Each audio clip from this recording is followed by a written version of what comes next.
Boa noite, galera. Boa noite para todo mundo aí que está na área. Quero agradecer a presença aí, ó. Já estamos com a Carol, com o André na área e o pessoal está chegando. Hoje que vai ser uma noite especial. Nós estamos recebendo aqui um convidado de honra mesmo, porque é o cara que está sempre presente. Então ele está prestigiando e hoje a gente resolveu trazer ele aí justamente porque ele é um cara que além de prestigiar, ele agrega muito. Ele está nos nossos cursos aí, e a gente vê que é um cara que está sempre transbordando também, então nada melhor do que iniciar essa jornada aí dos convidados que a gente está pretendendo fazer com o Vaguinho, que é um dos convidados aí mais especiais justamente pela assiduidade, o cara participa sempre, e eu particularmente tenho muito carinho por ele, ele que é um embaixador também, eu tô na embaixada dele, cara ponta firme aí, ele sabe que a gente está junto qualquer hora. E hoje a gente vai falar de fundos imobiliários. A gente vai falar desse assunto. Surgiu muita novidade aí nessa última semana e a gente vai explorar esse tema aqui. Então, a galera que tiver pergunta, chega junto aí, que a gente vai esclarecer tudo. Mas antes de mais nada, eu vou passar a bola para o Vaguinho para ele se apresentar. Então, fala aí, Vaguinho, vai que a bola está com você. Boa noite, galera. Eu sou o Wagner, o pessoal me conhece como Vaguinho aí. Sou militar, estou nessa empreitada aí de investimentos aí, sou retardatário aí das embaixadas, né? Quando eu cheguei, esses monstros já estavam aí ocupando já as suas embaixadas e, assim, me espelho neles, pô, são grandes exemplos aí. Quando eu cheguei, inclusive, esse pessoal aqui seleto aqui das lives, né? O Ivan, o Osmar, o Filipão, o Matheus, o Felipe Galardi, né? E essa galera toda, assim, já pô, olhava assim e falava, caramba, esse pessoal saca muito. E eu tentei sempre me espelhar, né, no conhecimento deles. E, pô, graças a Deus, assim, tenho absorvido bastante conhecimento aí e coletando aí sempre esses exemplos positivos aí dessa galera aí, 100%. Bom demais, Vaguinho. Tamo junto. Aí você tá aí sempre presente do lado dos comentários, aí agora tá com a gente aqui. Um outro é o cara que acabou de chegar ali, ó. O senhor Denner Carvalho. Estamos aguardando a sua presença aqui também, o dia que quiser, que é outro também que está sempre presente nos comentários. Mas vamos embora, vamos falar um pouquinho hoje sobre fundos imobiliários, né? Acho que é um tema que a gente meio que passou longe, a gente não abordou ainda muito a fundo sobre fundos imobiliários e é um assunto que, pelo menos eu, particularmente, curto bastante, o pessoal aí também gosta. Então, vamos embora. Boa noite aí, pessoal. Eu tive a honra de conhecer o Vaguinho pessoalmente lá no Rio, né? Foi um prazer poder. Foi curto o momento que a gente tomou um café lá e trocou uma ideia, mas já valeu a pena. E eu sou muito grato ao Tiuli também, como a gente sempre fala, pela oportunidade da gente estar conhecendo novas pessoas e ampliando aí o nosso network. Seja bem-vindo aí, Mateuzinho chegando. E a questão dos fundos imobiliários, eu vejo que vai haver muitas mudanças ainda, Ivanzinho. É só o começo dessas mudanças que podem estar ocorrendo com relação a essas novidades que apareceram essa semana e com a possibilidade lá da tributação dos dividendos. Então, tudo isso cria um clima, às vezes, um pouco mais tenso com relação a esse tipo de investimento que, às vezes, é a porta de entrada dos investidores. A gente tem isso arraigado na cultura brasileira de que quem compra terra não erra. Então, se você está investindo em fundos imobiliários que está associado à terra, também tem a possibilidade de você não estar errando. Mas vamos passar a bola para o Mateuzinho aí, para a gente ir trocando ideia e a gente vai falar mais a fundo aí sobre essas novidades no decorrer da live. E aí, pessoal? Só falar para o pessoal, já tem 2 pessoas aqui na live, vamos deixar o like aí, pessoal, porque você vai fortalecer e essa live vai ser entregue para mais pessoas que estão aí pelo YouTube. Isso aí. Boa noite, pessoal. Mais uma terça-feira, nós aí. A gente nada mais não falha. Desculpa aí, os compromissos estão bem corridos ultimamente.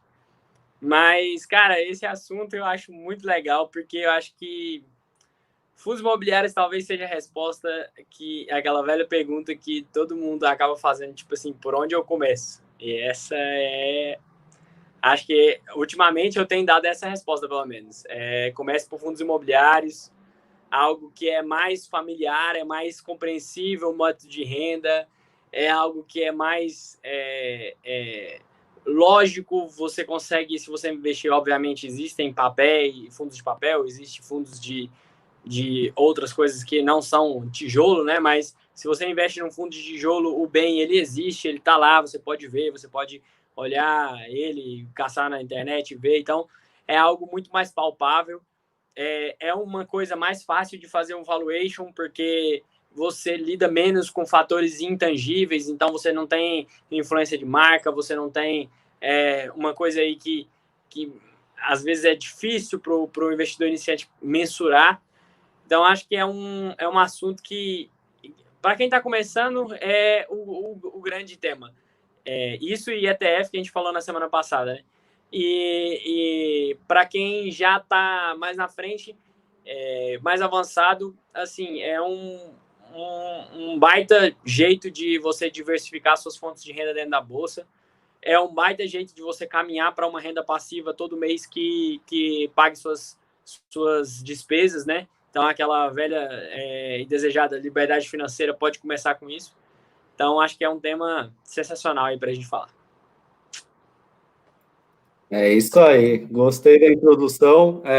O Matheus falou bem, fundos imobiliários aí, como a gente sabe, é realmente uma porta de entrada para a renda variável, né? É uma forma muito fácil, realmente, do investidor que está chegando entrar nesse mundo aí da renda variável, porque a gente costuma ver que os fundos imobiliários, eles são menos voláteis que as ações e até, inclusive, coisa que às vezes a galera não sabe, os fundos imobiliários, eles até estão rendendo mais do que as ações. Então, a gente tem o índice que é o IFIX, é o índice que é dos fundos imobiliários, comparando com o Ibovespa, esse índice ele está superior, está rentabilizando mais. Esse ano, por exemplo, eu postei hoje nos meus stories, esse ano, por exemplo, que o Ibovespa está em grande queda, caiu aí 18% no ano até agora, os fundos imobiliários caíram 13%, ou seja, não é que é vencedor a todo tempo, um ano desse ninguém escapa, né? Fundos imobiliários que a gente conhece aí como fundos de shopping, os shoppings aí ficaram fechados aí durante muitos meses, né? Alguns estão até hoje, então a gente sabe que não tem sido um ano muito fácil, mas eu coloquei muitos fundos imobiliários na minha carteira esse ano, justamente até por essa mentalidade mais defensiva. Eu senti que eu estava com muito Neymar na minha carteira, eu estava muito ofensivo, e aí eu precisava dar uma zagueirada, né? Coloquei alguns fundos imobiliários, me desfiz de algumas posições, e isso aí está com o intuito de proteger. Mas quero levantar essa bola aqui, que além dessa proteção, passa despercebido muitas vezes a valorização acima do índice, né? Da média.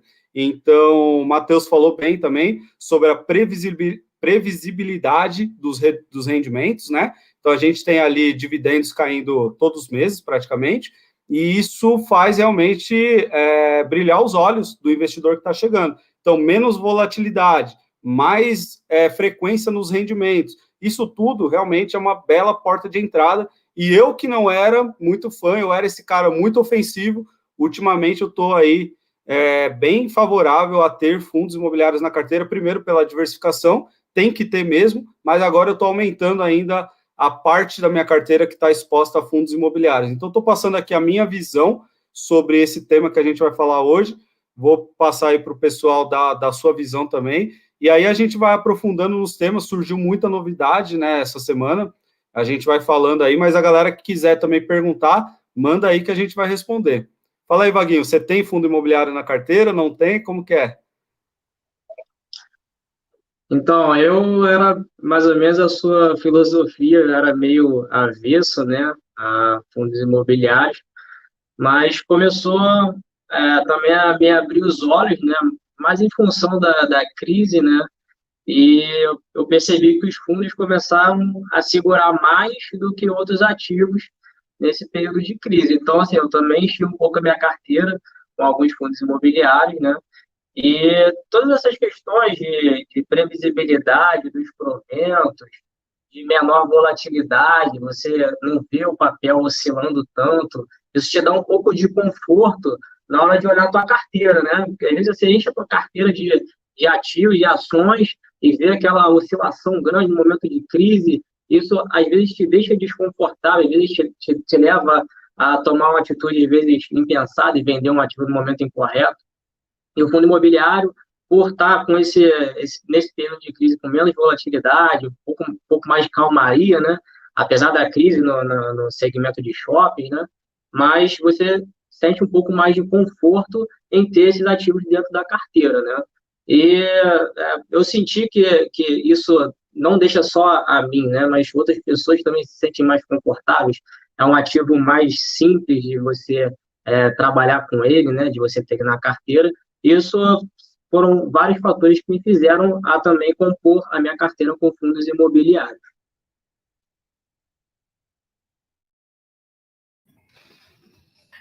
Olha, falando por mim, eu gosto muito da estratégia de dividendos e de você gerar uma renda passiva ao longo do tempo. Esse é o principal ponto de eu ter buscado os fundos imobiliários no começo.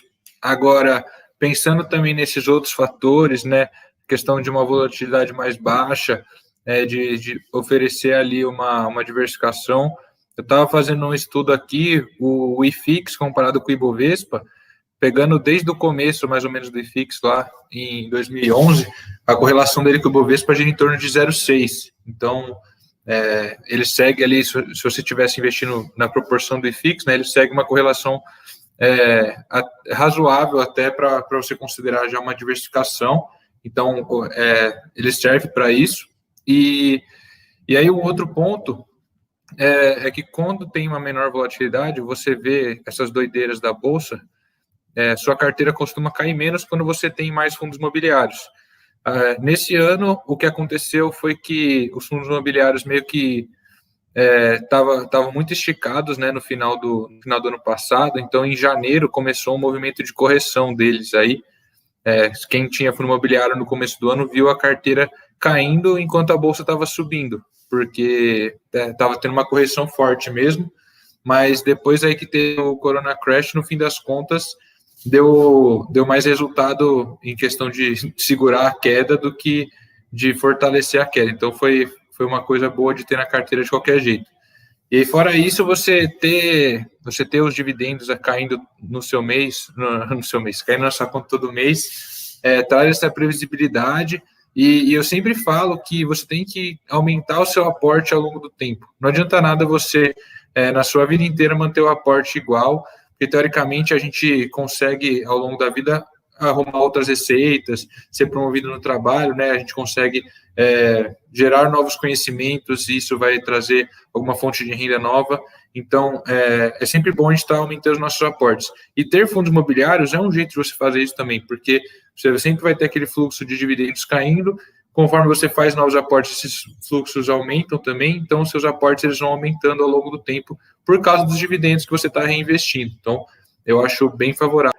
Fundos imobiliários que despencaram, que caíram mais de 50%, e isso eu vejo que se dá pela especificidade do fundo. Quanto mais específico for o fundo, maior o risco envolvido naquilo ali. Então, é o mesmo que você está comprando uma ação. Por exemplo, a gente fala sempre daquele fundo do XP Macaé lá, que é um único inquilino, um único imóvel. Então, é o mesmo que você está comprando uma ação. Então, quando a gente fala, às vezes, que a volatilidade é menor, depende do qual fundo você está analisando. Então, quanto mais diversificado o fundo tiver com relação a imóveis e a inquilinos, mais tranquilidade você vai ter. E eu vejo que a segmentação dos fundos imobiliários dividida em classes, por exemplo, lajes corporativas, galpões logísticos e shoppings, por que eles não poderiam ser mistos?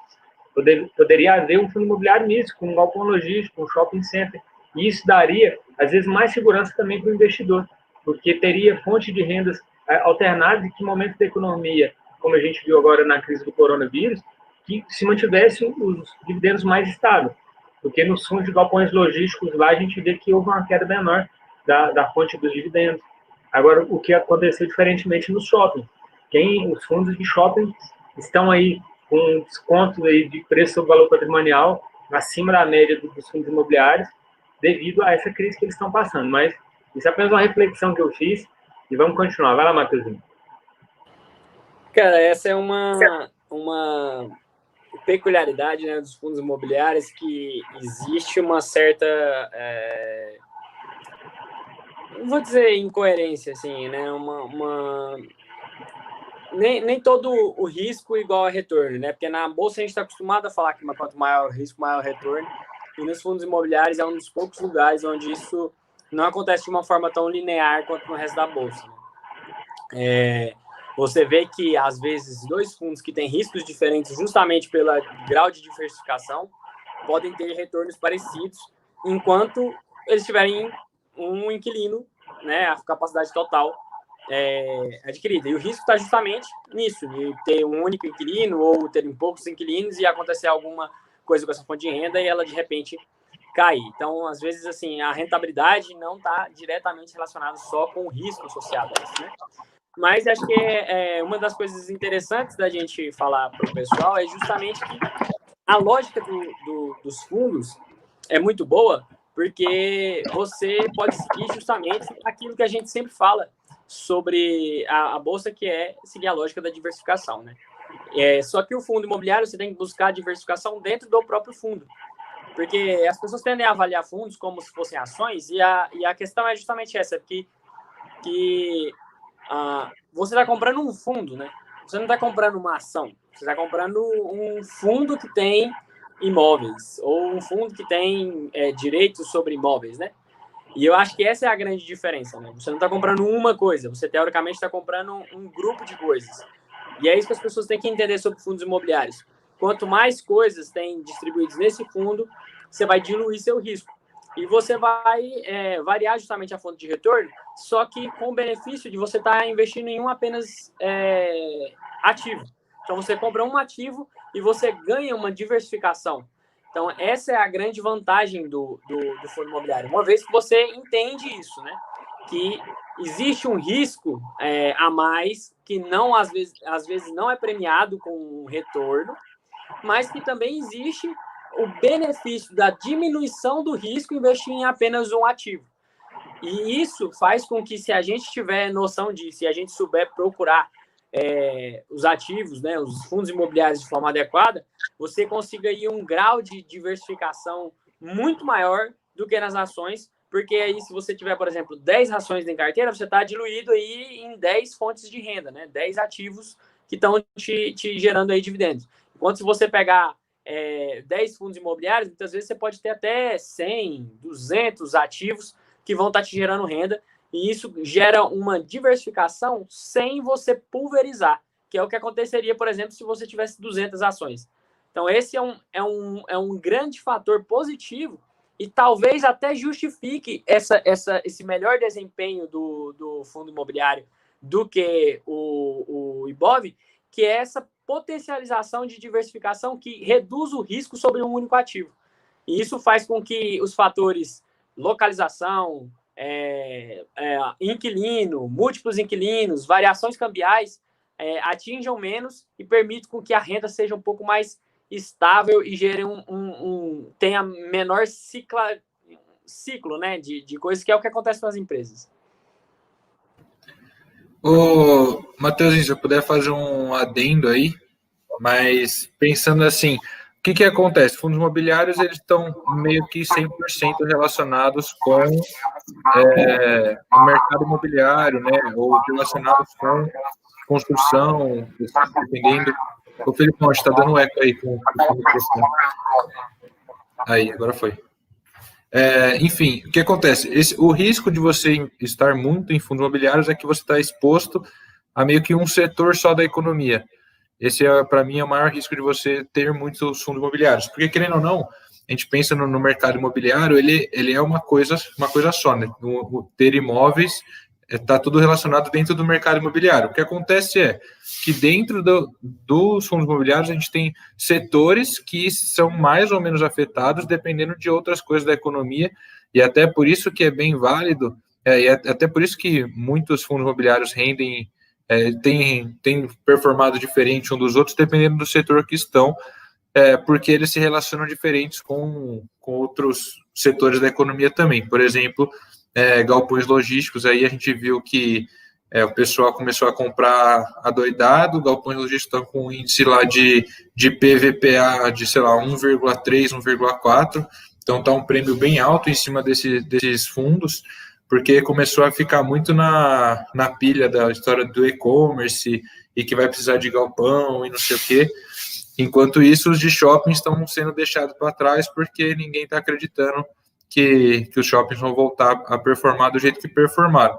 Então, apesar de estar tudo num setor só, eles dependem de outros da economia, então você consegue se beneficiar desses diferentes setores também dentro dos fundos imobiliários, o que é uma vantagem.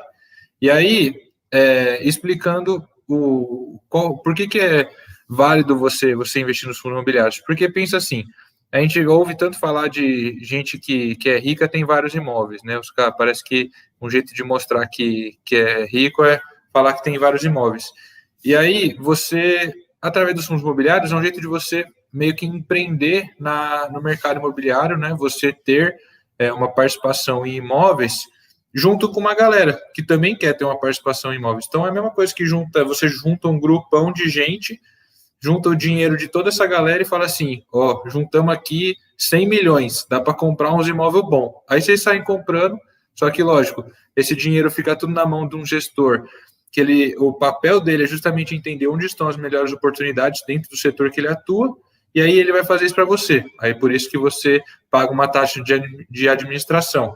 Mas aí seria igual você, por exemplo, você tem o seu imóvel, você tem que tratar com o imobiliário, então você paga a taxa para o imobiliário, você tem que ficar tendo os perrengues com o inquilino. Então, no fim das contas, o gestor vai tocar isso aí para você e você vai ficar tranquilão só recebendo a sua participação.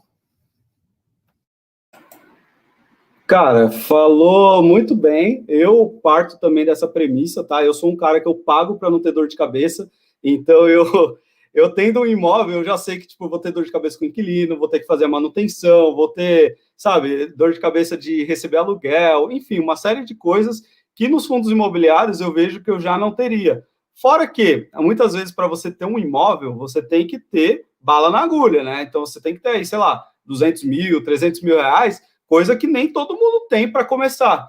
E dá para começar de outras maneiras? Também dá. Você pode, a gente sabe, dá para você dar uma entrada, financia o resto. Mas a pergunta é isso que você realmente quer? Você quer contrair uma dívida para ter um único imóvel? Ou, de repente, você quer olhar para a Bolsa de Valores como esse lugar que você consegue empreender com baixo capital, você vai ter a diversificação que já foi falada, você vai ter não só essa diversificação entre classes, você vai ter essa diversificação geográfica mesmo, porque uma das coisas que foi falada aqui é para a gente também se atentar nesse fundo, por exemplo, para não cair em ciladas como esse XP Macaé, que era um fundo que tinha um único imóvel, um único inquilino e estava numa única cidade. Então, assim, esse conceito de monoimóvel, multimóvel, monoinquilino, multi-inquilino, tem que estar realmente bem claro para as pessoas que planejam investir, para você não ficar refém desse fundo, porque justamente uma das vantagens é a diversificação, então a gente tem que olhar para isso.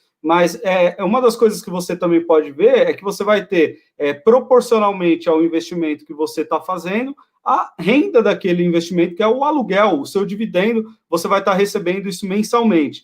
E isso, claro, de forma proporcional. Então, esse cara que ele tem aí os 300 mil, ele vai receber o equivalente a um aluguel aí, mal dizendo, né? Tem que ver aí quanto que é o dividend yield de cada fundo, mas ele vai ter aí quase que a mesma coisa que se ele tivesse um imóvel de 300 mil reais alugado. E esse cara, ele vai poder viajar ao Brasil, vai poder morar onde ele quiser, porque ele não vai ter um imóvel que ele precisa muitas vezes estar presente para fazer a manutenção, para visitar, ver como que aquilo ali está. Ele não vai ter que viver realmente muito gastando o tempo dele dedicado àquilo. Então, quando você faz esse tipo de investimento, você terceiriza a gestão, e isso, para mim, eu vou te falar que está aí no topo dos benefícios que a gente pode ter, tá? Então, essa coisa de eu ficar tranquilo, saber que eu coloquei meu dinheiro lá, desde que eu faça uma boa seleção, para mim, não tem preço que pague, e ainda eu recebo por isso, então tá ótimo. Só queria dizer, realmente, o Ivan até comentou bem, nessa pandemia, a gente tem aí muitos setores sofrendo e alguns outros aí se beneficiando. Esses fundos logísticos, galpões logísticos, a gente viu aí que deu um boom E essa semana até saiu uma notícia que aquela fábrica da Ford, que tem aqui em São Paulo, ela é um terreno aí enorme, eu conheço, já morei lá perto, é um terreno enorme, enorme mesmo, que a Ford saiu daquele terreno e ia ficar para fantasma lá, aquele terreno. E essa semana saiu a notícia de que aquele lugar já está sendo comprado para fazer ali galpões logísticos, ou seja, ali que é um centro logístico diferenciado, que tem acesso fácil para Baixada Santista, para o litoral de São Paulo, tem acesso fácil para o centro de São Paulo também. É um lugar assim privilegiado, também agora já foi adquirido para fazer fundos imobiliários de galpões logísticos. Ou seja, você começa a ver que esse setor ainda é um setor que está em expansão. A gente vê aí que a Amazon não para de abrir centros de distribuição pelo mundo. Então, é um motivo assim de você olhar realmente com bons olhos para esse setor, tá? Então, a gente tem aí os setores sofrendo e tem os setores se beneficiando. A questão é, será que isso vai perdurar? Será que shopping vai acabar, por exemplo? Eu acho que não. Então, muitas vezes, agora já não está nem tanta barganha como já esteve um tempo atrás. Mas eu acho que, às vezes, quando você é investidor, você tem que olhar mais para o futuro e menos para o presente, porque senão, realmente, você olha só, hoje é pandemia, parece que o mundo vai acabar. E muitas vezes não é assim, né?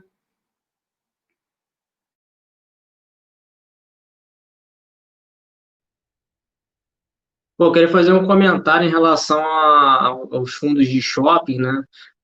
Muitas pessoas têm jogado o apocalipse para cima desse segmento, né? Mas, uma visão mais para longo prazo, né? A gente tem que pensar na característica do consumidor, né, brasileiro, né? A gente ainda tem essa coisa de ir ao shopping. O shopping não é só um lugar onde você faz compras, né? Tem entretenimento, tem cinema, tem várias opções dentro de um shopping, né? Não é só você ir lá e fazer compras, né? E eu acho que o e-commerce ele tem a sua força, né? Bem forte, né? Mas, ainda assim, o consumidor brasileiro gosta de ir ao shopping, ele gosta de ver a roupa, gosta de tocar na roupa, gosta de ver as coisas com as suas próprias mãos. Então, eu acho que é precipitado a gente chegar e falar, olha, os fundos de shopping eles não vão alavancar mais, eles vão ficar nessa. Eu acho que é cedo para a gente tomar uma posição em relação a isso e deixar os fundos de shopping de lado. Eu acho que pode ser, inclusive, uma grande oportunidade a gente aproveitar esse momento de baixa para poder colocar isso na carteira e ganhar isso no longo prazo. Então, é uma visão que a gente tem que ter mais para frente. Vaguinho travou aí? Acho que travou. Voltou aí, Vaguinho? Voltou. Alguém quer comentar isso aí ou eu respondo? Cara, eu tenho dois comentários. Mas pode ir, Marzinho. Você não, fala aí. Não, tá de boa, pode ir lá, Ivanzinho. Pode seguindo aí. Não, acho que esse comentário da renda mínima garantida aí que perguntaram. Isso aí acontece mais em fundos de desenvolvimento, porque você fica sem receber. Porque qual que é a ideia de um fundo de desenvolvimento? Você arrecada dinheiro, em vez de você comprar um imóvel, você vai construir um imóvel e depois vender, né? Então você arrecada o dinheiro de uma galera fazendo um fundo imobiliário de desenvolvimento. Aí você vai construir o imóvel, na venda desse imóvel, o fundo ele é meio que desfeito, devolvendo o valor em formato de dividendo aí para os cotistas. E aí, teoricamente, você ganha na diferença aí do que você colocou e para o que você vai tirar depois. Costuma ser um tipo de investimento mais arriscado aí no setor dos fundos imobiliários, né? E aí, essa renda mínima garantida, ele é um jeito de você não deixar o cotista sem renda enquanto ainda não teve a venda do imóvel. Mas eu até não gosto muito do setor aí de desenvolvimento. Eu acho que se você quer se expor a esse tipo de coisa, faz mais sentido comprar ação de empresa de construção ou incorporação. Eu acho que porque os caras conseguem se alavancar, então conseguem produzir mais coisas do que o fundo de desenvolvimento. Mas, enfim, isso é uma opinião minha, né? Eu prefiro, nos fundos imobiliários, pensar naquela história de uma renda passiva recorrente, e aí, nesse caso, o fundo de desenvolvimento não entraria muito bem. Ivanzinho, a questão aí do RGM também, não só para o desenvolvimento, mas o fundo que vai fazer aquisição de algum imóvel, né? Por exemplo, um fundo imobiliário vai comprar um imóvel lá de 10 milhões. Então, ele lança 1 milhão de cotas e aí ele já inclui o valor que ele vai precisar para custear até o imóvel ser adquirido e que ele possa estar remunerando seus cotistas ali, de forma que o pessoal continue recebendo essa grana por um determinado período. Então, por exemplo, o fundo lá vai adquirir um imóvel de 10 milhões. Eles custeiam ali, eles arrecadam dos cotistas o valor equivalente a 46 milhões, porque 10 milhões eles vão comprar o imóvel e 36 milhões vai ser distribuído ao longo do período até que esse imóvel seja adquirido. Então, é uma forma de estar mantendo o rendimento ali constante para quem quer estar recebendo esse aluguel mensal, né? Mas diferente da renda do fundo imobiliário, que é o aluguel. Ele é o próprio dinheiro do cotista voltando para ele mesmo.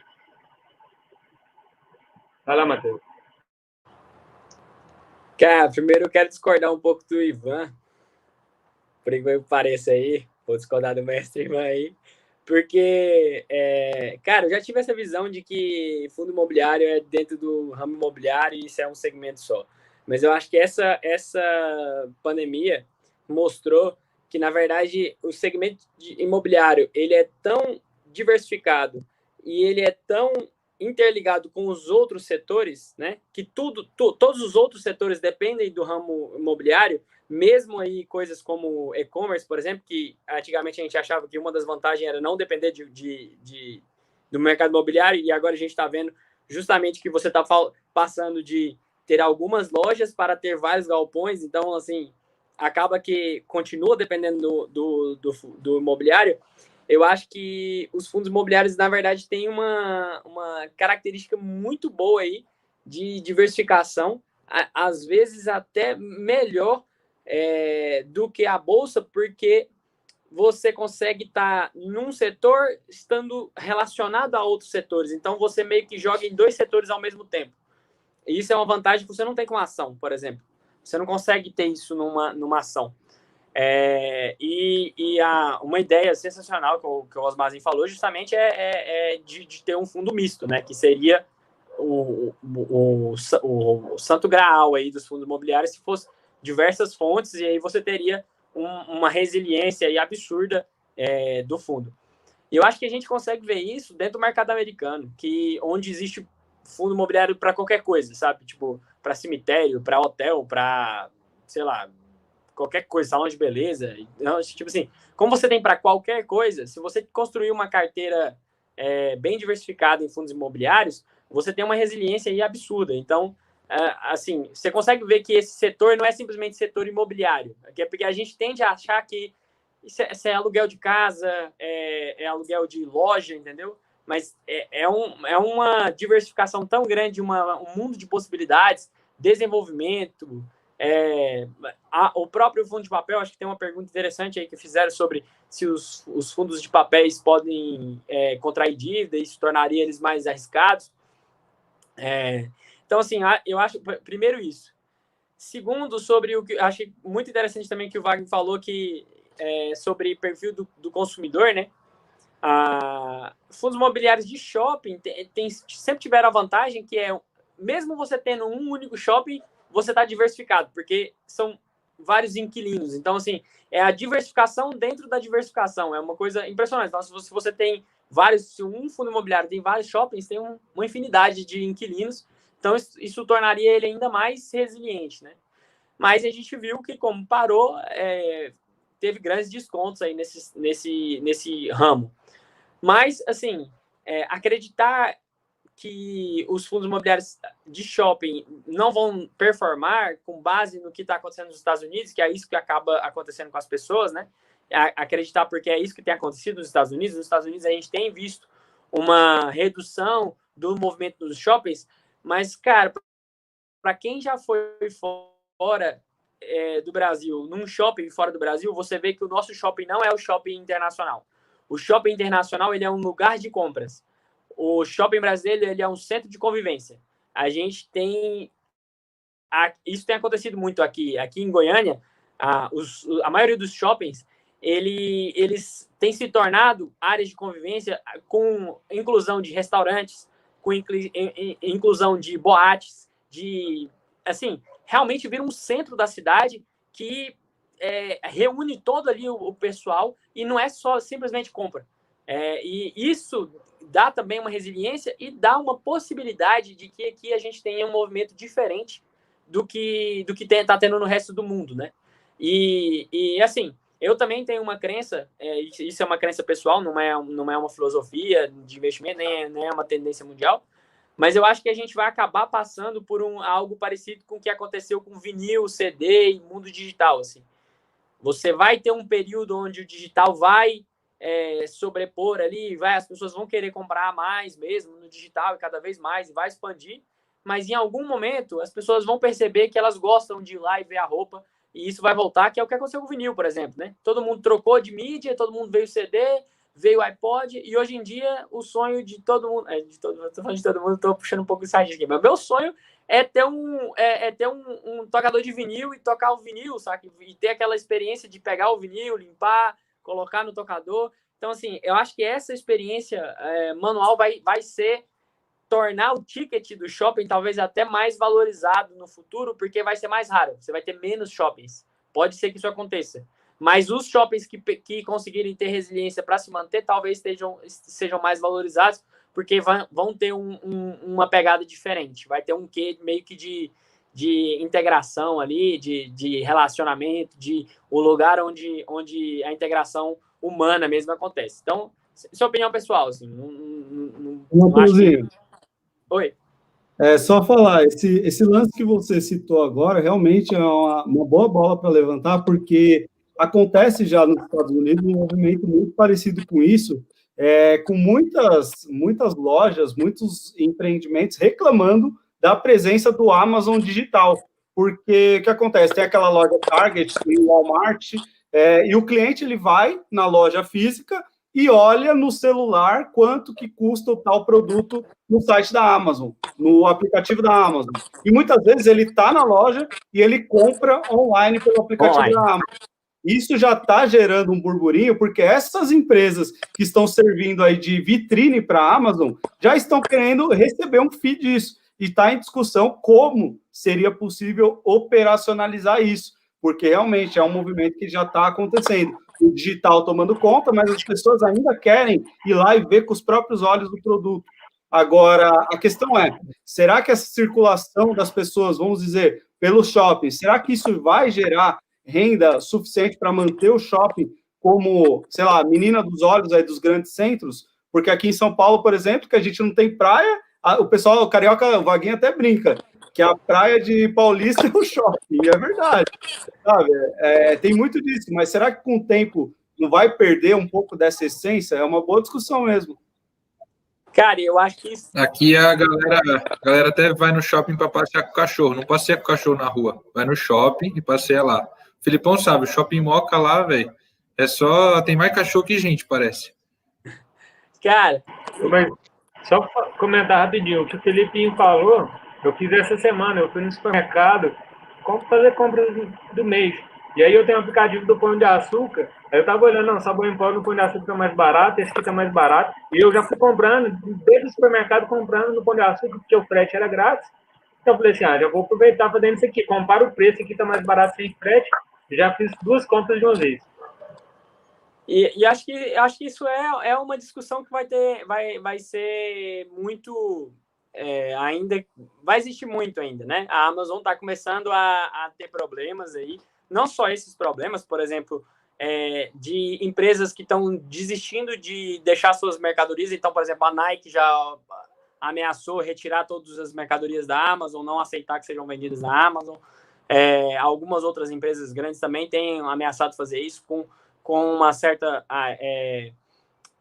uma certa ameaça de que se a Amazon não começar a jogar de uma maneira mais limpa, teoricamente, porque as acusações são essas, de que eles não jogam limpo, de que eles forçam mesmo as pessoas a aceitar todas as regras que eles impõem, e eles são o maior, né, representante, querendo ou não. Mas, enfim, isso aí, a beleza da Bolsa e dos fundos imobiliários da Bolsa é justamente essa. Se começar a ficar ruim, a gente vaza, né? Se o mercado mudar, e essa também é uma pergunta que eu vi aí alguém fazendo, acho que foi o João ou o Frank, não tenho certeza, mas que falaram justamente disso, assim, o que vocês acham de imóveis, fundos imobiliários e imóveis físicos? Cara, a beleza dos imóveis físicos a beleza dos imóveis, dos fundos imobiliários é essa habilidade que você tem, que você não tem a prisão, né? Você pode vender, você tem liquidez, que é algo que você muitas vezes não tem dentro dos fundos imobiliários. Mas uma que eu pessoalmente acho que se você tem habilidade para mexer com imóvel físico, se você sabe mexer com isso, você tem grandes oportunidades que têm um potencial de retorno muito maior do que um fundo imobiliário. E eu não estou falando de rendimento de aluguel, né? Você vai lá, por exemplo, de leilões, é uma coisa que o Tiuli tem uma série agora que ele pagou para a moça lá falar sobre leilões de imóveis e como você adquirir e você, às vezes, fazer uma reforma, vender, você adquirir e ter um aluguel. Então, assim, eu acho que tem muitas possibilidades dentro do mercado imobiliário, mas a grande vantagem dos fundos imobiliários, com certeza, sempre vai ser a liquidez e a oportunidade de ter vários pedaços de várias coisas, né? E aquela coisa, é melhor ter 10% de 10 coisas do que ter 100% de uma coisa. Boa! Olha aí, peguei uma pergunta aí do nosso futuro papai, o cara que hoje está fazendo falta aqui na live. Ele perguntou aí sobre que papo é esse da sonegação de impostos. Saiu uma notícia semana passada, né? E uma notícia, assim, que a princípio deixou muita gente preocupada e depois, com o tempo, a poeira foi baixando. Queria que vocês comentassem aí. Você chegou a ver, Vaguinho, essa notícia?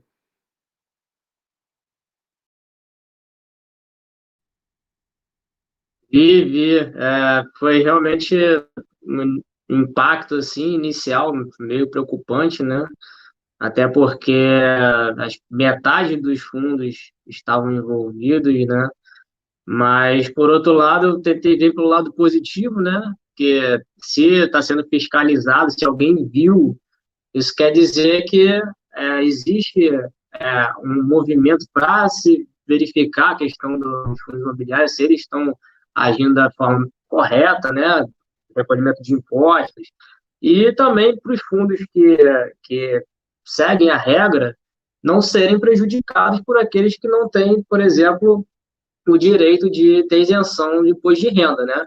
Então, pelo lado positivo, eu acho que o mercado ele tende a se ajeitar com a fiscalização mais rígida, né? Mas, assim, é aquele negócio, né? A gente tenta pegar a notícia ruim e jogar para o lado bom para ver que os fundos imobiliários ainda é um mercado bem embrionário, né? Então, acho que tem de ter realmente alguns fatores negativos, mas que isso tende a melhorar. A gente, no longo prazo, quiçá a gente ter um mercado de fundos imobiliários feitos rates lá nos Estados Unidos, que é uma regulação mais rígida, eles seguem as regras de forma mais rígida, né? Então, a gente vai chegar lá. O mercado de fundos imobiliários ainda vai avançar bastante. Mas só de a gente saber que existe um órgão regulador que verifica essas questões, a gente tem que ficar tranquilo, não tão preocupado. A gente fica preocupado pelo volume de fundos que foram envolvidos, né? Mas se tem fiscalização, isso quer dizer que pelo menos a gente tem uma segurança, né? Ô, Vaguinha, até interessante que você trouxe esse ponto, porque se você for pensar, os fundos imobiliários são uma ferramenta poderosa aí para melhorar mesmo a economia do país, aí, integrar melhor as empresas, igual o Felipão falou lá da fábrica que ia ficar desocupada. Quem foi lá e comprou? Foi um fundo imobiliário que vai dar um tapa lá no imóvel, vai garantir que alguém vai lá ocupar, então vai gerar emprego, sabe? Esse tipo de coisa. E, pô, é importante a gente ter uma estrutura por trás, igual o mercado de capitais, ele é bom nesse sentido de empresas conseguem captar dinheiro, conseguem crescer, conseguem gerar emprego, conseguem aumentar aí o PIB do Brasil, né? Se também se olhar por esse outro lado do mercado de capitais aqui no Brasil, que é através dos fundos imobiliários, você consegue movimentar o mercado imobiliário mais rápido e dar essas aberturas aí para gerir melhor um shopping, gerir melhor um galpão aí, trazer inquilinos bons e ainda além de tudo isso melhorar aí a cabeça de investidor do brasileiro, que costuma ser bem ruim. E aí, quando você fala de imóveis, é mais fácil de entender. Então, ele está ligando as duas pontas. Eu acho que é uma das grandes vantagens da existência. E acho que hoje a gente vê cada vez mais a necessidade dos fundos imobiliários se atualizarem. Tem ainda muito fundo imobiliário antigão aí, jacaré não, dinossauro, né, no mercado, os caras que tem desde sempre um ativo só. O nome do fundo é prédio não sei lá das quantas, da esquina tal, porque o fundo foi criado só para gerir um imóvel. Então, não é esse tipo de coisa que vai fazer a indústria avançar, né? O que vai fazer a indústria avançar é ter esses fundos bem geridos, que vão buscar captar dinheiro, alocar esse dinheiro bem em imóveis bons, trazer inquilinos bons, e quando vê que tem uma outra oportunidade, captar mais dinheiro, crescer, e é justamente isso que acho que é o mais importante atualmente na indústria. Hoje, o IFIX, a gente vê que é um índice aí que é meio atrasado nesse sentido, porque tem muito desses fundos antigões nele, não representa muito bem o futuro para o mercado.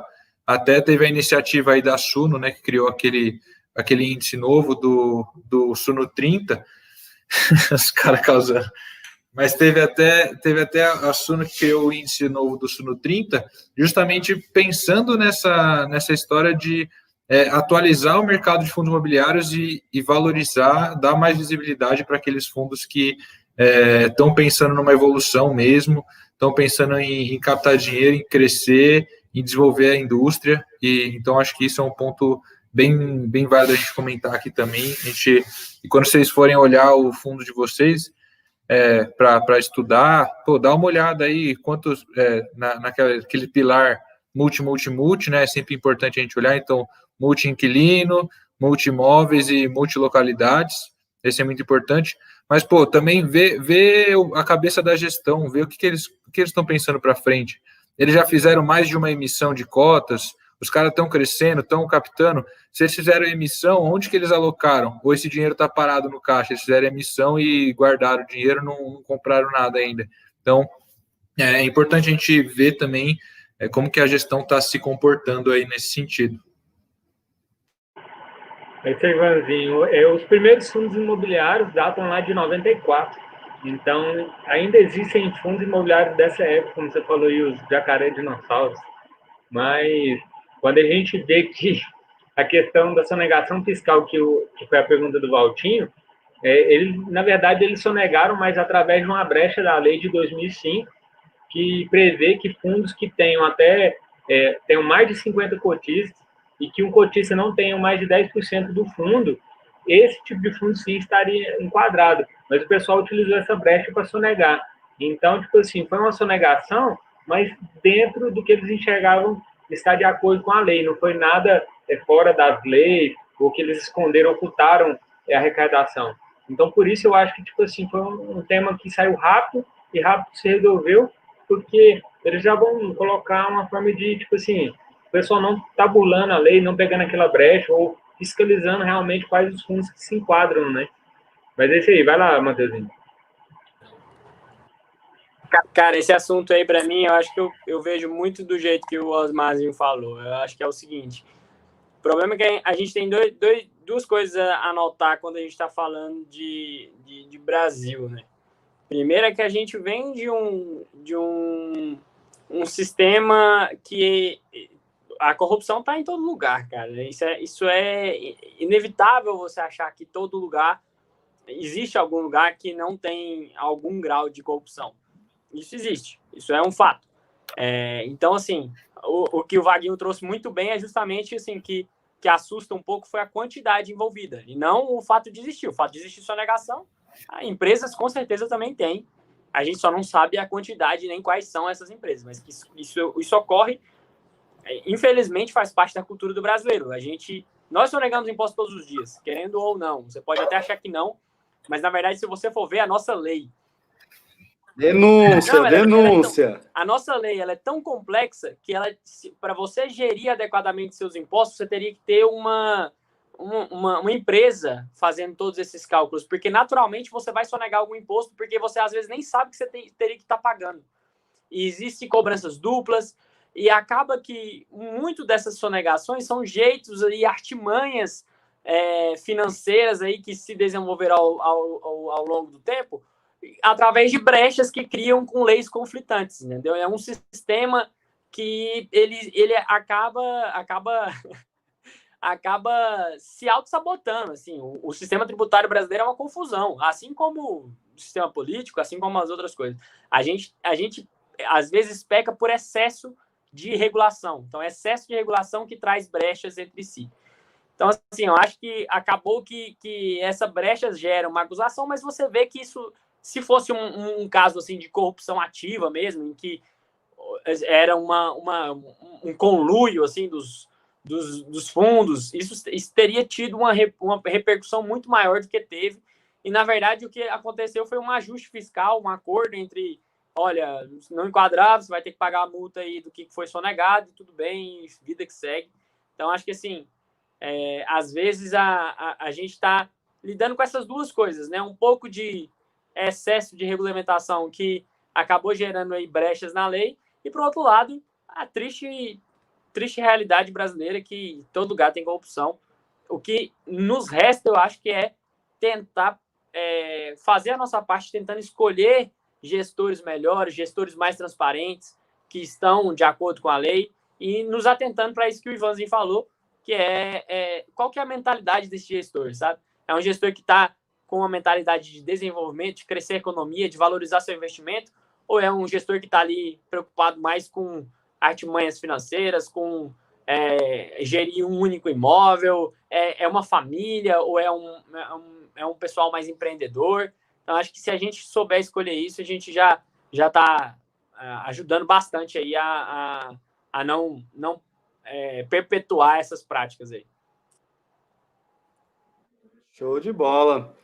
Bom, e aí tem um outro tema aí que foi bastante relevante, fora essa notícia na semana passada, que a B3 divulgou que a partir de agora vai ser possível a gente alugar as nossas cotas dos fundos imobiliários para investidores que queiram fazer aquele short, né? Que queiram operar vendido contra os fundos, e aí, assim, similar como acontece com as ações, há, então, agora essa nova possibilidade do investidor de longo prazo colocar seus fundos imobiliários, suas cotas para aluguel, e com isso dar mais dinâmica aí para o mercado de fundos imobiliários, né? Então aí a gente tem que pensar em algumas coisas, como que vai ficar, por exemplo, o aluguel da cota, né? O dividendo vai para quem? Vai para o doador, vai para o tomador?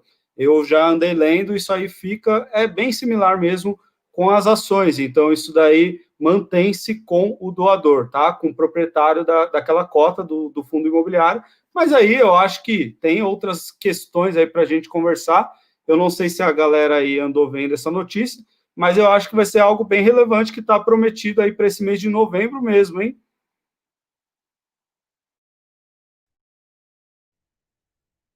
Andei lendo também, um pouco, né? Tem poucas informações ainda, né? Mas eu acho que isso pode dar um incentivo maior para o segmento, né? Aumentar o volume, aumentar a volatilidade e tal, mas eu acho que isso vai ser benéfico para o segmento de fundos imobiliários, que precisa de realmente novas operações, novas atividades, para poder fomentar mais, né, trazer mais novos investidores, né, os grandes fundos aí, fundos de fundos, por exemplo, tem gestores experientes, né, gestores profissionais, podem operar melhor no mercado, né, então isso trazer o investidor para o segmento de fundos imobiliários e dar uma movimentação melhor, né, fazer com que o nosso volume, né, que hoje é considerado até baixo, né, ele possa aumentar mais e fazer com que o mercado ele se sobressaia mais ainda, né?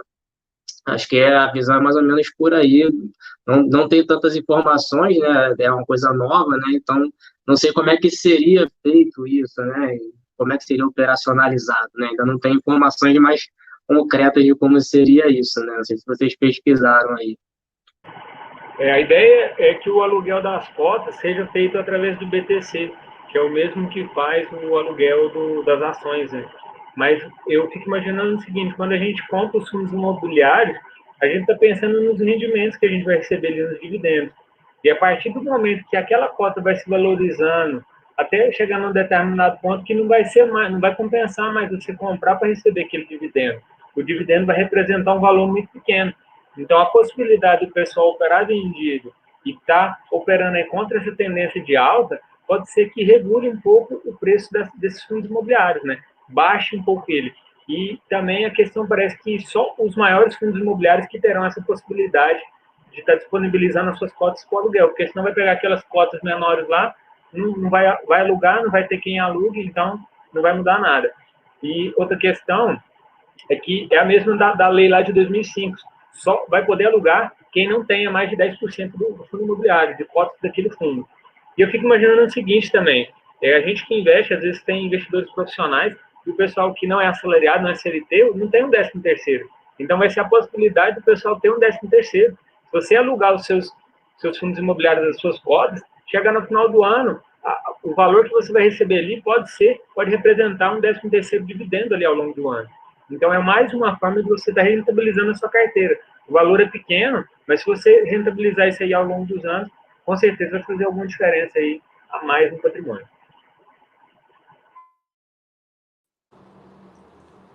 Cara, eu vejo isso daí como mais uma manobra da B3 de tentar popularizar a bolsa e simular coisas, né? Porque como a gente não consegue fazer com que os fundos imobiliários aqui sejam, por exemplo, igual os REITs americanos, que contraiam dívidas e consigam ter um crescimento um pouco maior, isso é um jeito da B3 atrair mais investimento para fundo imobiliário e popularizar um pouco mais o ativo, que eu acho que tem sido uma tendência da B3 esse ano. Ela tem se mostrado mais agressiva nas estratégias, tem feito várias concessões, tentativas de realmente modernizar a bolsa, de disponibilizar um pouco mais de opções para principalmente os pequenos investidores, né, e tentar atrair mais o brasileiro para dentro do mercado financeiro. Eu acho que nem tudo que é ofertado é uma boa, entendeu? Para mim, eu acho que assim, não faz muito sentido você ter aluguel de fundo imobiliário, porque, tipo assim, é um ativo cuja a grande sacada de ter o fundo imobiliário é o dividendo recorrente e não a venda da cota, porque a venda da cota, inclusive, tende a ter uma menor volatilidade, né? Então, assim, operar vendido em fundo imobiliário, para mim, não faz muito sentido, assim, é uma coisa, você estaria especulando sobre um mercado que não é muito variável. Então, isso, uma volatilidade menor, eu não acho que seja muito vantajoso. Operar contra a tendência dentro de fundo imobiliário, assim, a não ser que você tenha uma bolha, uma ocasião igual uma grande crise, igual a gente teve agora, não é uma tendência que vai se fortalecer por muito tempo. A tendência é valorização, como tudo, por inflação, até pelo o índice, né, de valorização dos imóveis é um índice que tende a crescimento igual a inflação. Então, assim, para mim não faz muito sentido, mas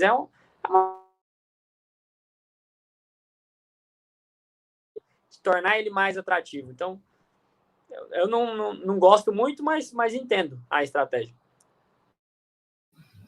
Ô, Matheus, acho que eles vão daqui a pouco voltar com a estratégia de botar o Pelé fazendo propaganda para ir para a Bolsa. Acho que isso aí...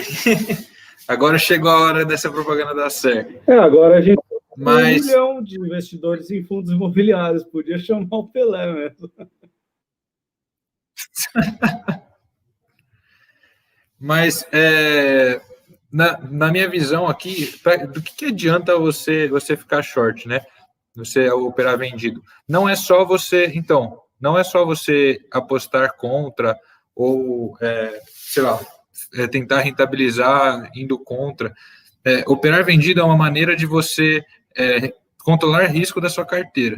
Então, ele funciona também pensando ali na teoria de portfólio, né? Rentabilizar, não seria só rentabilizar sua carteira, seria fazer um controle de risco mesmo. Isso possibilitaria, acho que, lógico, para investidor pequeno, para a gente, assim, no dia a dia, vai ser benéfico, igual o Osmar falou, até gostei desse termo aí de 13º dividendo, vai ser benéfico para a gente que vai conseguir disponibilizar nossos fundos para aluguel e rentabilizar mais com isso. Né? A gente vai ganhar um 13º dividendo aí, eu gostei dessa frase, vou adotar. Mas para fundos, eu não sei como que vai ser a operação, se, por exemplo, fundos de fundo vão poder operar vendido, ou se vai ter outro tipo de fundo que vai poder fazer isso, vai ter que ver a legislação certinho, eu não estou muito por dentro. Mas, se você faz uma estratégia long and short, teoricamente você está controlando o seu risco, você está meio que diminuindo a sua exposição, você pode fazer estratégias, por exemplo, eu vou ficar aqui long nos galpões logísticos e short nos shoppings. Se alguém tivesse feito isso uns meses atrás aí, teria dado uma segurada no risco da carteira e ainda assim também teria tido uma rentabilidade boa. Então, teria sido uma maneira inteligente aí de você usar esse artifício. É uma possibilidade. Para a gente, vai ajudar nesse sentido de rentabilizar mais, mas para os grandes investidores vai ajudar no sentido de também fazer controle de risco aí e mexer na exposição geral aos fundos imobiliários, não só reduzindo a exposição vendida, mas você pode reduzir sua exposição geral entrando vendido em outra coisa, entendeu?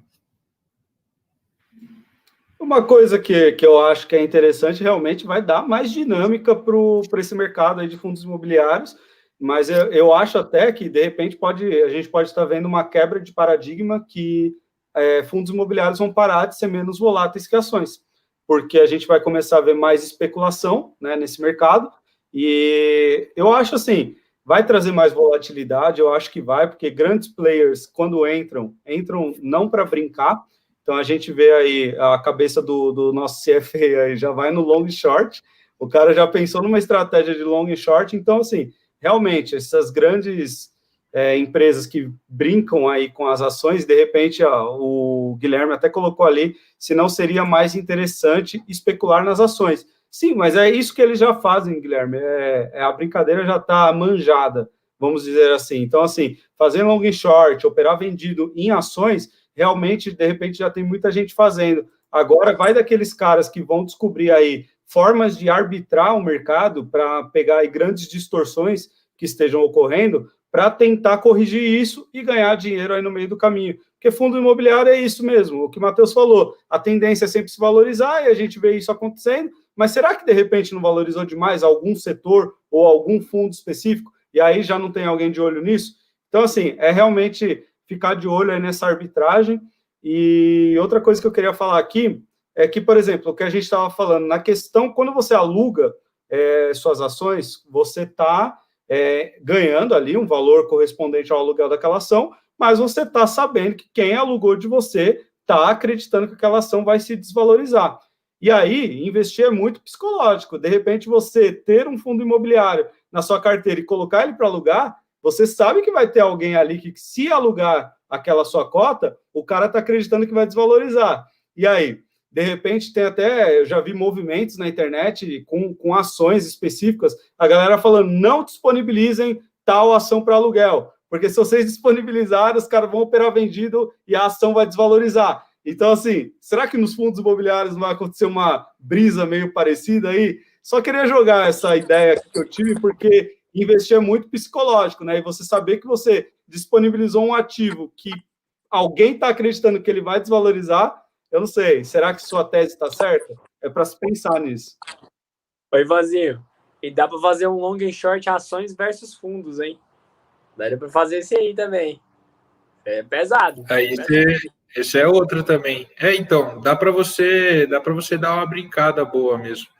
Ô, Felipão, sobre isso daí, pensa, em vez de pensar que estão apostando contra, só pensa que eles estão apostando que vai subir menos do que outra coisa que eles estão comprando, entendeu? Aí eles estão... Então, vai subir ainda, mas só vai subir menos do que outra coisa que eles têm na carteira. Vender fundo, comprar ação, comprar bova. Vende fundo, compra bova. Ó, os caras já estão especulando. Já. Tá vendo? Ó? Jogou o assunto aqui, a especulação comecei a gostar dessa ideia. Comecei a gostar. Estou começando a mudar minha opinião sobre aí. O Ivanzinho mandou bem nessa. Eu gostei dessa operação aí. Mas eu acho que o que o pessoal está falando é que tipo, vai aumentar o leque de opções. A gente não falava sobre isso antes porque não existia essa opção. Então, tendo essa opção, você pode estar operando algumas arbitragens que tem ali, alguma diferença que, como a gente disse, fundos que tem segmentos iguais, mas que um está mais valorizado que o outro, por quê? Então, você vai ser só mais uma opção. É isso aí. Vocês querem comentar mais alguma coisa? Quer falar alguma coisa, Vaguinho? Tá tranquilo aí. Você é convidado, mas você manda aqui, hein, cara? A hora que você quiser, você toma a palavra aí. Eu tô acompanhando aqui, eu tô sempre aprendendo, né? Tô aprendendo mais do que falando. Só tem fera. Demorou. E aí, a gente já está aqui com 1h06 de live. Vocês querem partir para o final? Quer pegar mais alguma pergunta? Vocês que mandam aí. Eu não quero patroa de ninguém brigando comigo depois, hein? Tem uma pergunta do Frank ali, que eu vi. As mesmas métricas para ações são usadas nos FIIs. O Danilo até começou a responder ali, né? O Danilo até falou ali que liquidez, preço, valor patrimonial, dividend yield são algumas métricas aí que dá para você usar na questão dos fundos. Eu acho que o dividend yield e o PVP são os principais para você olhar, porque não tem, no caso dos fundos imobiliários, não dá para você usar o PL, né, que seria o preço sobre o lucro. Você usa o PVP como uma proxy aí para você saber como que está o valuation, se está muito esticado ou não, igual a gente pensaria no PL para as ações. E aí o dividend yield é um outro para você também comparar. Lógico que a gente sempre quer dividend yield mais alto, mas não necessariamente isso é bom. Então é importante ficar ligado nesses pontos. Você vai dar uma olhada nessas métricas, mas elas não vão dizer tudo. Você tem, igual a gente comentou, tem que dar uma entendida na cabeça do gestor. Você tem que ver lá quais são os imóveis, acho que isso é importante. Pensa naquele tripé multi, sempre que for ver um fundo imobiliário. Se você for ver um fundo de papel, aí é um pouquinho diferente, mas aí dá para fazer uma live, dá para fazer uma live falando só de fundo de papel, porque é meio que quase um segmento diferente lá. Oi, o Matheus tá com medo da mulher dele, ele tá fazendo tesoura para você, cara. Ah, entendi. Mas vou encerrar então. Sobre você olharia essas métricas para fundos de tijolo, né, no geral, e fundos de papel, você também acho que é importante você olhar os CRIs que o fundo tem, em quais índices eles estão lastreados, né? Os CRIs estão ligados ao CDI, estão ligados ao IPCA, ao IGPM. Acho que é importante você dar uma olhada nesses tópicos aí, e é sempre bom também ter uma diversificação dentro da carteira de CRIs do fundo. Então, os fundos aí tem mais de 100 CRIs dentro dele, então olha pelo menos no macro ali, onde que esses CRIs estão alocados aí, indexados ao quê, para você ter uma boa ideia. Boa! Vamos fazer essa pergunta do Frank aqui como rodada final, então, para o Matheus não voltar com o olho roxo terça que vem, que tal? Pode ser? Vai lá, Matheus, dá tempo? Então, beleza. Bom, o Frank perguntou aqui se fundos imobiliários seriam um recurso para a carteira conservadora. Então, vai de encontro aí com muito do que a gente falou. Eu acho que seria um dos recursos para uma carteira conservadora, que eu acho que uma carteira conservadora ela tem renda variável e renda fixa, e aí a porcentagem ela pode ser mesclada, aí cada um vai ter a sua ideia de portfólio, mas eu parto até do que o Graham ensinou, que aí numa carteira, num método conservador, você teria muito mais renda fixa do que renda variável, mas tendo renda variável, os fundos imobiliários, sim, seriam um dos recursos. Então, muito pelo que a gente falou mesmo, essa questão da menor volatilidade e até dessa alta rentabilidade que tem, dos dividendos recorrentes, que vai dar essa previsibilidade. Então, se eu fosse montar uma carteira conservadora, claro que eu teria fundo imobiliário. O que vocês acham aí? Fala aí, Vaguinho. Eu concordo contigo. Hoje até tenho esse pensamento, né, de uma carteira mais conservadora e não abro mão de ter fundo imobiliário nela, né? Por todas essas questões que a gente conversou aqui, de volatilidade, previsibilidade dos proventos. Então, não abro mão de ter hoje, né, fundos imobiliários para que a minha carteira tenha um nível de conservadorismo maior, e eu enxergar menos, né, as oscilações que o mercado vai me trazer no longo do tempo, né? Então, hoje não abro mão de jeito nenhum de ter na minha carteira. Eu acho que mais como um recurso de diversificação do que, de fato, como ser um investimento conservador. Porque, dependendo do fundo imobiliário que você colocar ali, já vai ter um risco maior. E, principalmente, da métrica, como o Ivanzinho falou, que você estiver analisando. Se você analisar apenas o dividend yield, você pode colocar um fundo que vai ter um risco maior do que uma ação de uma empresa listada na bolsa. Então, dependendo da estratégia que você fizer, ela pode ser menos arriscada, mas eu acho que às vezes não conservadora. Eu tô com as Mazinho. Para mim, não... Assim, eu concordo com o que o Felipe disse, de que assim, o que vai definir se a sua carteira ela é conservadora ou mais agressiva, na verdade, é a proporção que você vai dar para os ativos, né? Porque, assim, mesmo uma carteira conservadora, ela vai ter uma porcentagem que vai ser de maior risco, né? Então, dentro desses ativos de maior risco, cabe sim cabe sim os fundos imobiliários. Mas agora, falar assim que é um ativo conservador, acho que essa é uma concepção que muitas pessoas têm passado na internet recentemente. Fundos imobiliários caiu na graça aí do povo, principalmente do último ano para cá, depois que as pessoas começaram a falar disso, do IFIX está rendendo mais, depois de você ter a abertura aí, a XP trazendo vários tipos de fundos, né? Os fundos aí mais multi-inquilinos, multi, igual o Ivanzinho falou. Então, assim, eu acho que não é um ativo conservador, é um ativo de risco que acaba sendo menos volátil do que ações, então cabe dentro de qualquer carteira, mas não pode ser visto como um ativo conservador, porque é renda variável, vai sofrer variação, e a gente viu grandes quedas aí agora no Corona Crash. Então, isso prova que ele não é um ativo de natureza conservadora, né? É um ativo que está sujeito a variações de mercado e talvez vai ficar ainda mais com essas mudanças que estão por vir. Assim, acho que cabe em qualquer carteira, mas tendo em mente que você está se tratando de um ativo de renda variável.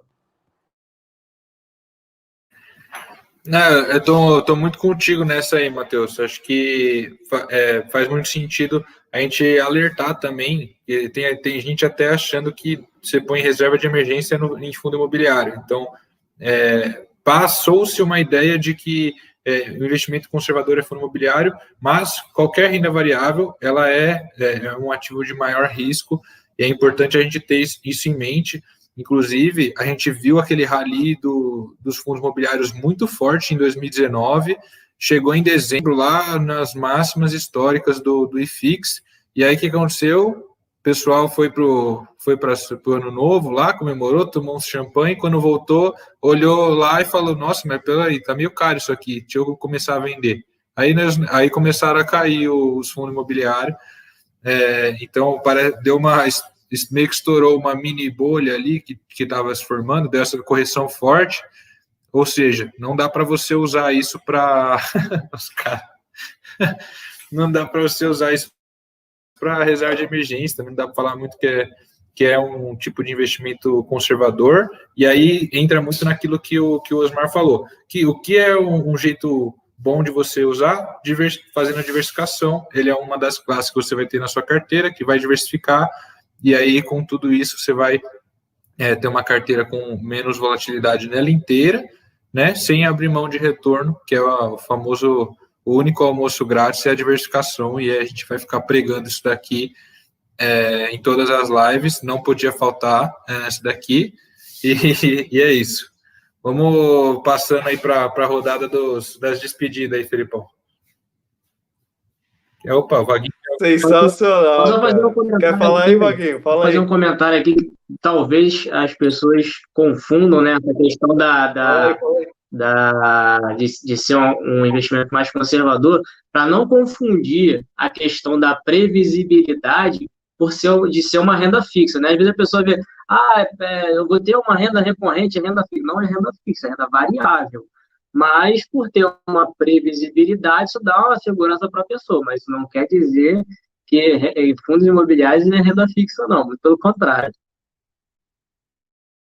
É isso aí, o famoso renda variável vareia. O pessoal fala que vareia. Então vamos lá. Bom, eu sou muito feliz de fazer parte disso. Toda terça eu falo e... Fala aí, Matheus. Quer abrir o fundo, é isso? Não, fala um fundo aí, pô. Já despede, já fala um fundo aí, fala que você gosta aí. Você quer que a gente se despeça falando um fundo que a gente gosta, é isso? Cada um fala um ou um geral? Não entendi, mas beleza. Cada um fala um, pô. Igual aquelas ações que a gente falou, pô. Fala uma ação aí, fala um fundo também. Beleza. Eu gosto muito do HGLG, né? Um fundo logístico. Então, assim, a gente viu aí uma coisa...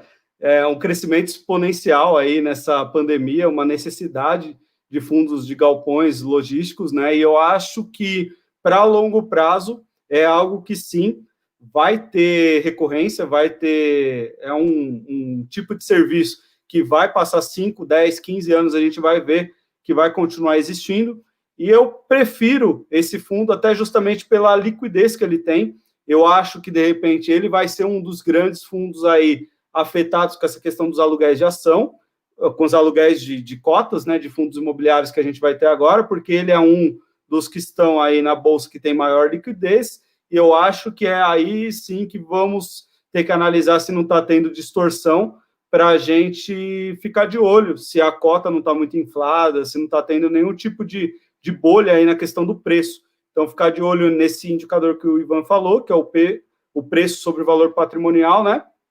E até preciso ver quanto está atualmente, faz um tempo que eu não dou uma olhada nisso, mas é um fundo, assim, que eu particularmente gosto.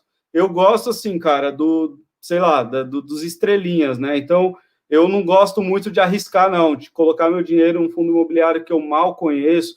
Eu vou lá nesses HGLG, no KNRI, no XPMOL. Então, assim, esses fundos mais conhecidos, vamos dizer assim, que já se provaram ao longo do tempo, tem imóveis aí em localidades que são chaves. Então, assim, eu prefiro investir em fundos que não vão me dar dor de cabeça, tá? Então, assim, desde que você faça uma boa lição de casa, eu vejo que a tendência aí de você ter problema mais para frente, ela fica menor.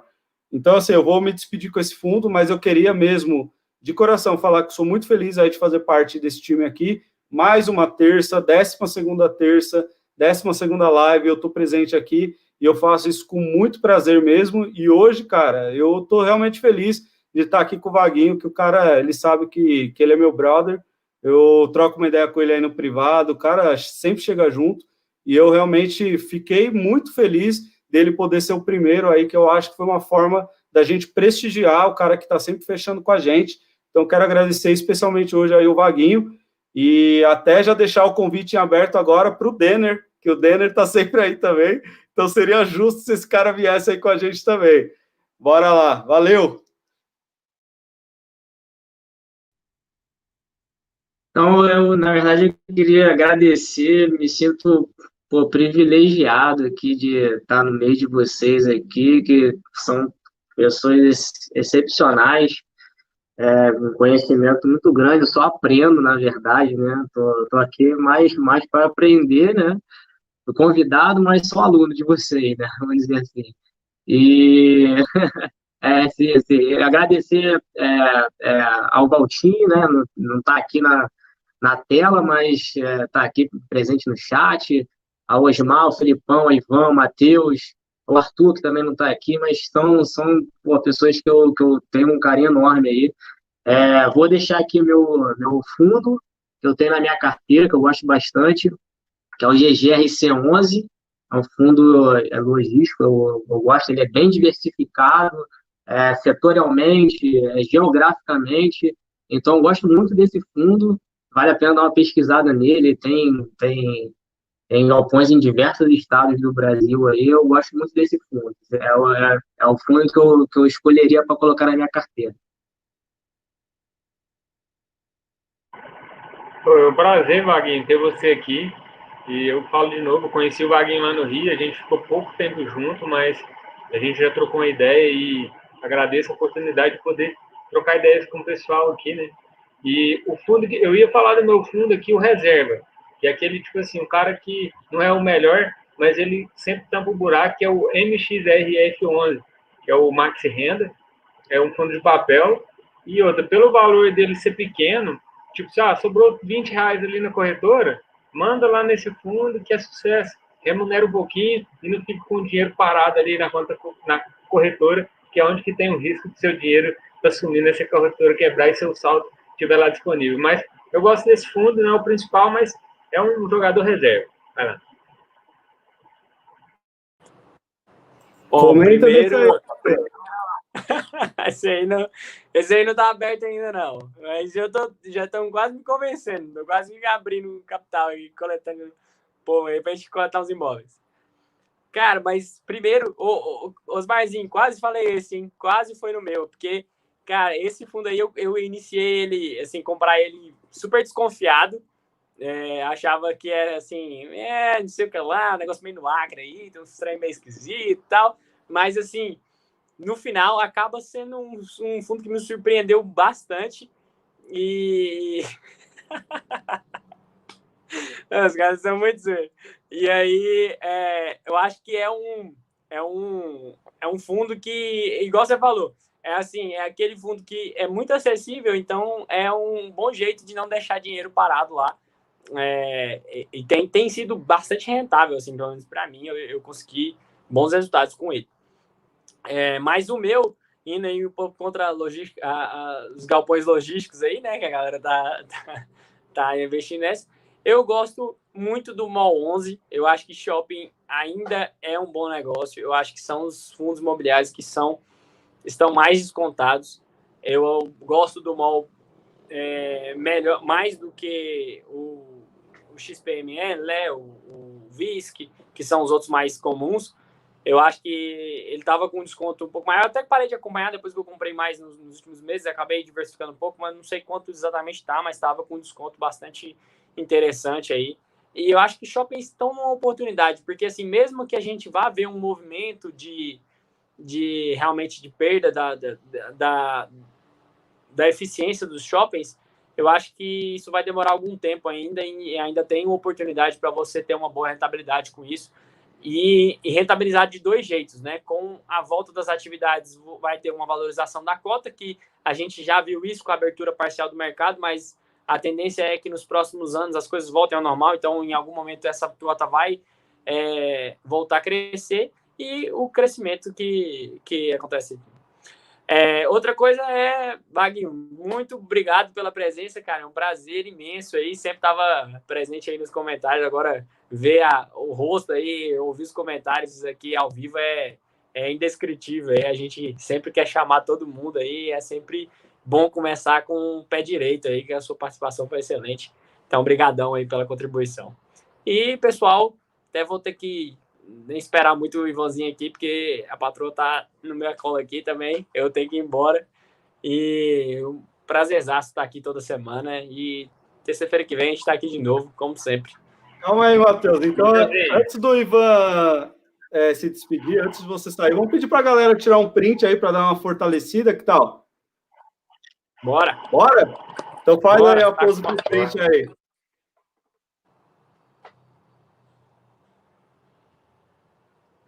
Aê, tô confiante que a galera tirou print, vai marcar a gente lá no Instagram para fortalecer.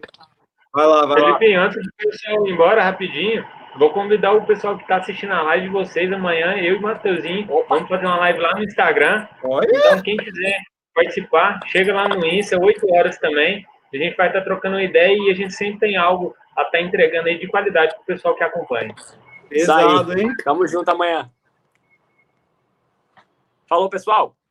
Abraço.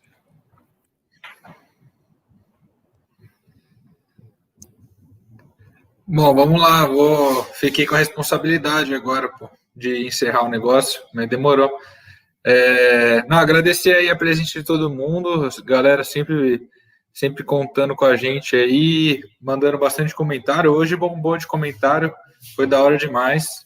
E trazer o meu fundo aí, eu ia trazer esse do Vaguinho, do GGRC, porque é um fundo que meio que passa despercebido, a galera não comenta muito sobre, mas eu gosto bastante dele também. Mas eu vou trazer um outro fundo de papel aí, o Iridium, que, cara, para mim o Iridium é o melhor fundo de papel. Ele tem uma diversificação imensa, só em CRIs ali high grade, né? Ele foca bastante em CRIs high grade, que são FIIs de menos risco, né? Então a rentabilidade deles não é tão elevada, mas eles têm menor risco. Ele tem uma diversificação muito boa né, entre os indexadores dele. Então ele tem uma parte relacionada ao IPCA, uma parte relacionada ao IGPM, uma parte relacionada ao CDI. Ele também tem um pouco de participação em outros fundos imobiliários, buscando ali dar uma rentabilizada maior na carteira. E para mim o segmento de CRIs é um segmento que ele, além de ter essa proteção aí da inflação, justamente porque os CRIs tem essa indexação aí direta, igual tem o Tesouro IPCA+, né? Tem muitos CRIs que é sempre IPCA mais alguma coisa, ou IGPM mais alguma coisa. Então eles dão uma rentabilizada boa, e o segmento de CRIs ele também se fortalece com um avanço da construção civil aí, porque sempre que os caras vendem imóveis, quem se beneficia disso aí é o segmento de CRIs, porque faz o adiantamento dos recebíveis lá para quem está vendendo os imóveis, e aí acaba tendo mais CRIs no mercado e mais oportunidades aí. Então, aumenta mais a competição e surgem mais oportunidades. Tendo um gestor bom lá na frente, isso aí é só sucesso. E, bom, me despedi aí com esse fundo, então. Valeu todo mundo que participou. Vou contar aí com o print de geral depois para compartilhar. E terça-feira. Oi, fala aí. Faz o nosso marketing aí também, cara. Você vai deixar barato pro Osmar? Fala o nosso aí de sexta-feira, mano. É verdade, mano. É que a gente não marcou o horário certinho ainda, né? Mas vai ser 8 horas, não é? 8 horas, bora. Mas sexta-feira tem live eu e o Felipão aí, a gente vai trocar uma ideia também, né, no Instagram, 8 horas estamos lá. E aí, o pessoal que... A Maria pediu para você colocar o nome do fundo que você falou aí, Uribe. Tá. IRDM11, esse aí, o Guilherme mandou. Esse fundo vale o estudo, esse fundo aí. Mas... fazendo aí o anúncio que sexta-feira tem eu e o Felipão. Se alguém assistiu isso aqui e ficou muito perdido nos temas mais básicos sobre fundos imobiliários, eu tenho um destaque no meu Instagram lá que eu fiz um aulão sobre fundos imobiliários. Se quiserem assistir lá depois, tem lá no meu Instagram. Aí se alguém ficou muito perdido, pega lá que eu explico cada um dos tipos de fundo imobiliário, como que funciona. Então Você fala pro cara fazer marketing, olha o que dá, ó. Cara boa. Pô, mas tinha que fazer isso aí, né? Se alguém ficou perdido, pô, vamos ajudar. Mas isso. Valeu, molecada. Tamo junto, então, galera. Obrigado aí por quem comentou, quem ficou aí com a gente até o final. Vaguinho, valeu mais uma vez, tamo junto. E em breve vai ter a nossa live, hein? Valeu. Um abraço aí para todo mundo. Valeu.